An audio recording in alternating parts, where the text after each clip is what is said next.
बिस्मिल्लाहिर्रहमानिर्रहीम। अस्सलाम वालेकुम व्यूवर्स, आप देख रहे हैं डाइनिंग और जी आज मैं आपसे रमज़ान स्पेशल रेसिपी लेके आई हूँ। अगर आपको भी रोज़ा रखते हुए रोज़ा खुलने से पहले और बाद में वीकनेस फील होती है तो आप आज ही ये लड्डू बनाइए। आप एक खा लेंगे, इंशाल्लाह आपकी ताकत पूरे दिन की बहाल हो जाएगी। ये देखने में इतने खूबसूरत और टेस्ट वाइज इतने मज़े के हैं कि अगर आप अफ्तारी में किसी के घर भी जाएं तो एज अ गिफ्ट भी आप उसके लिए लेके जा सकते हैं। अगर मेरी वीडियोस अच्छी लगी तो लाल सब्सक्राइब को क्लिक कर दें। साथ में ये जो बेल का आइकॉन है इसको क्लिक कर दें। इसको क्लिक करने से आपको मेरी हर नई वीडियो का नोटिफिकेशन सबसे पहले फ्री में मिलेगा। बिस्मिल्लाहिर्रहमानिर्रहीम की रेसिपी को स्टार्ट करते हैं। इसके लिए आधा किलो मैंने नर वाली खजूर ली है। खजूरों को अच्छी तरह से धो लिया था और इसे किचन टॉवल से साफ़ करने के बाद इस तरह से एक छलनी के साथ कवर करके पंखे के नीचे रख दिया था। खजूर लेंगे और इसकी सेंटर में से गुठली निकाल लेंगे। इसके लिए स्पेशली बहुत ही सॉफ्ट वाली खजूर ली है, ये बसरा वाली खजूर कहलाती है। इसी तरह से सब खजूर के दरमियान से गुठली को निकालेंगे।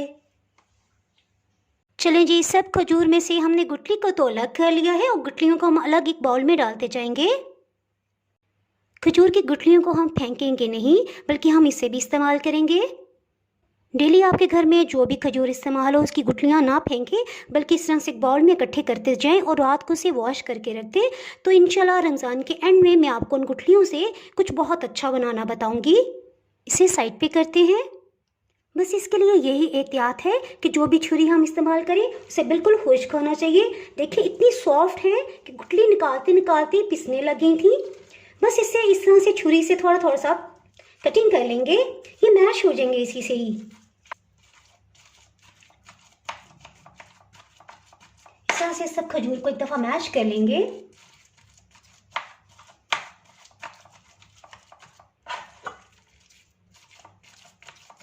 ये देखिए तकरीबन 30 सेकंड के अंदर ही कितनी अच्छी ये मैश हो गई हैं। इसे किसी किस्म के चॉपर में डालने की ज़रूरत नहीं है।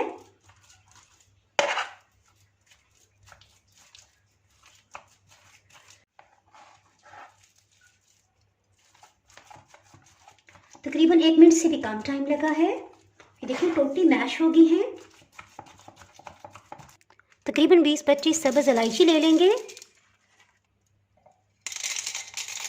इन्हें छिलके समेत पीस लेंगे।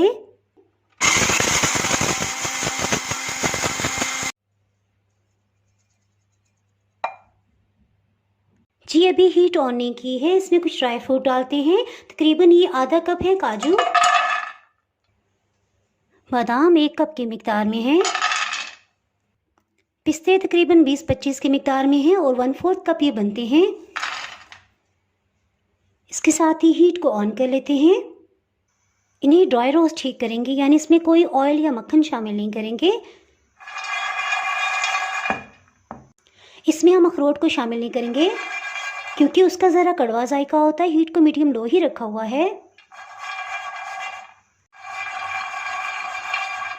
तकरीबन 1 मिनट तक हम इस तरह से इसे ड्राई रोस्ट करेंगे। इसके साथ ही हीट को ऑफ कर देंगे।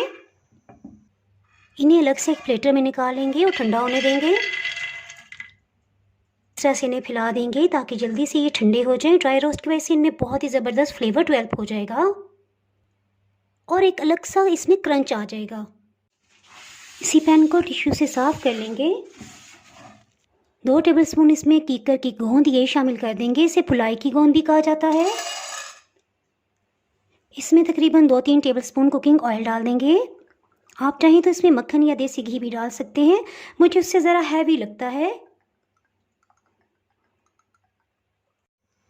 देखिए ऑयल बस इतना ही डाला है कि अच्छी तरह से ये तर हो गए हैं। इसके साथ ही मीडियम लो हीट ऑन की है, इसे फ्राई करते हैं। देखिए ऑयल बस इतना ही डाला है कि अच्छी तरह से ये तर हो गए हैं। इसके साथ ही मीडियम लो हीट ऑन की है, इसे फ्राई करते हैं। आहिस्ता आहिस्ता ये फूलने लग जाएंगे।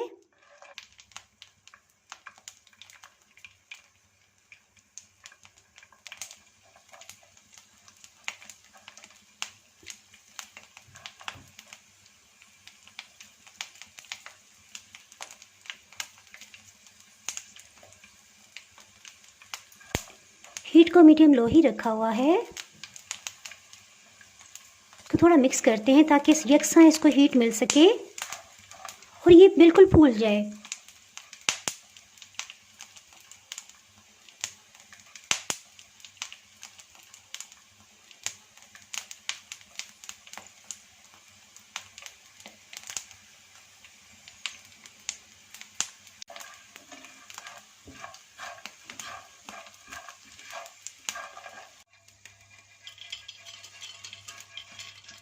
इसे प्लेटर में डालते हैं ताकि ठंडा हो जाए।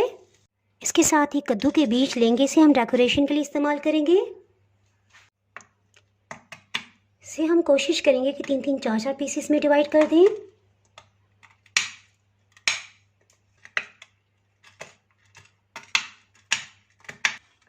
कद्दू के बीज को काबू करने के लिए इस तरह से हाथ रख लेंगे क्योंकि बहुत ये छलांगे लगा रहे हैं।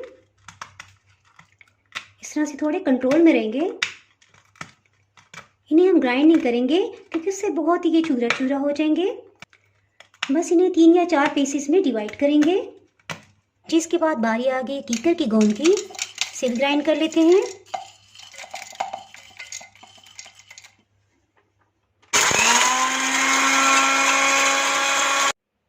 जिसके साथ ही इसी पैन में जिसमें हमने कीकर की गोंद को फ्राई किया था, इसमें हम खजूर के पेस्ट को शामिल कर देंगे। इसके लिए बिल्कुल खुश्क स्पून का इस्तेमाल करेंगे। छुरी सब कुछ बिल्कुल खुश्क होना चाहिए ताकि इस पर किसी किस्म का फंगस ना लगे। इसे थोड़ा सा फैला देते हैं। इसमें कीकर की गोंद को शामिल कर देंगे। चॉपर मशीन में सब ड्राई फ्रूट्स को डाल देंगे। इसे हम बिल्कुल नहीं पीसेंगे बल्कि थोड़ा सा चॉपर चलाएंगे फिर ऑफ कर देंगे।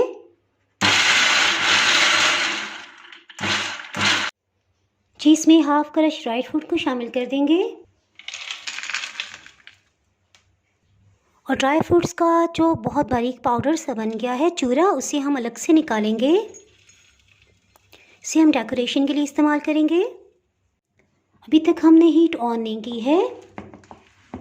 थोड़ा सा इसको मिक्स कर लेते हैं। इसके साथ ही हीट को अब ऑन कर लेंगे।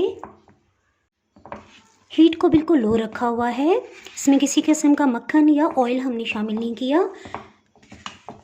अच्छी तरह से मिक्स कर लेंगे।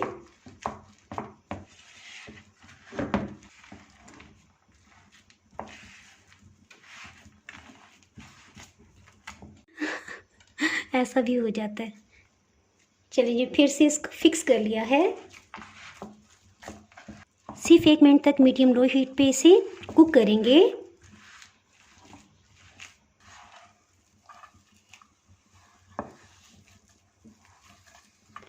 बस 1 मिनट के बाद हीट को ऑफ कर देंगे। इसे निकाल देते हैं।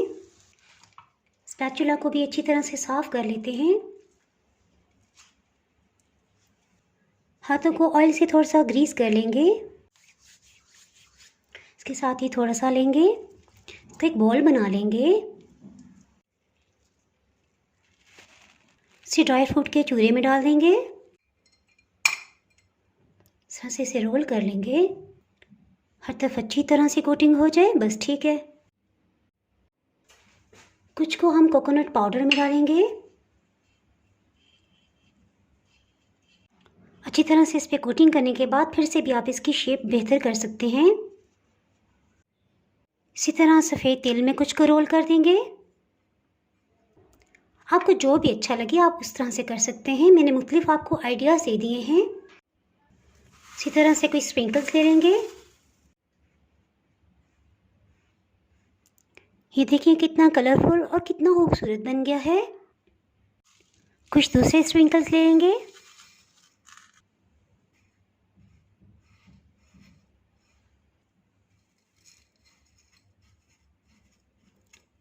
इसमें रोल करने के बाद आप इसकी शेप बेहतर भी बना सकते हैं।